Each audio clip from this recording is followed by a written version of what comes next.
أعوذ بالله من الشيطان الرجيم. بسم الله الرحمن الرحيم. إني القارئ والحافظ حسين عقيل عباس، أحد طلبة فرع دار القرآن الكريم في قضاء الصادق عليه السلام.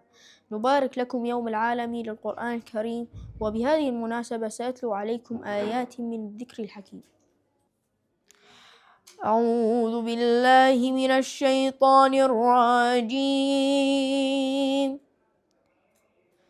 بسم الله الرحمن الرحيم.